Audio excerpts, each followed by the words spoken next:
crying. அவர் அழுது கொண்டே இருந்தார். The Bible says வேதம் சொல்லுகிறது he was praying with a loud voice மிகுந்த சத்தத்தோடு அவர் ஜெபம் பண்ணினார். and with much tears. மிகுந்த கண்ணீரோடும் கூட, Praying with much tears மிகுந்த கண்ணீரோடு கூட அவர் ஜெபம் and with பண்ணினார். a loud voice. மிகுந்த சத்தத்தோடு ஜெபித்தார். He was crying. அவர் அழுது கொண்டிருந்தார். Why? ஏன்?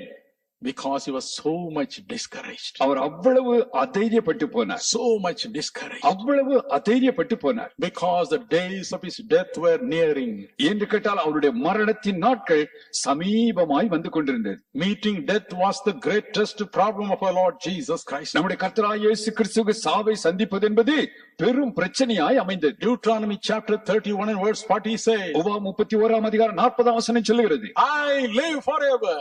நான் நித்திய காலமாய் வாழ்கிறேன். I am the Lord. நானே கர்த்தர். I live forever. நான் நித்திய காலமாய் வாழ்கிறேன். I never die. நான் மரிக்கிறதில்லை. It is such a person who has come down from heaven. அப்படிப்பட்ட மனுஷர் பரலோகத்தில் இறங்கி வந்தார். For him to meet death, அவருக்கு சாவை சந்திப்பது என்பது it is impossible to comprehend. அதை மனதிலே அடக்கிக் கொள்வது என்பது முடியாத காரியமாய் இருந்தது. He was wondering. Our ஆச்சரியப்பட்டுக் That's கொண்டிருந்தார். why night after night, ஆகையினால் தான் இரவு இரவாக when his disciples would come to sleep, அவருடைய சீஷர்கள் எல்லாம் தூங்க போகிற பொழுது, when they would be sleeping, அவர் தூங்குகிற பொழுது he would go deep into the woods அவர் காடுகளுக்குள் போவார். and he would cry. அவர் அங்கே கடந்து அழுவார். What he would cry? அவர் என்ன அழுவார்? Mark 14:36 says, மார்க் 14:36 சொல்லுகிறது, he would cry. Our அழுவார், Father, பிதாவே, all things are possible. சகல காரியம் உம்மால் சாத்தியமாகும். Can you not take this cup away from me? இந்த பாத்திரம் என்னை விட்டு நீங்கும்படியா செய்ய முடியாதா? Can you not take this cup away from me? இந்த பாத்திரத்தை என்னை விட்டு நீங்க செய்ய முடியுமா? Is it necessary for me to go through this ignominious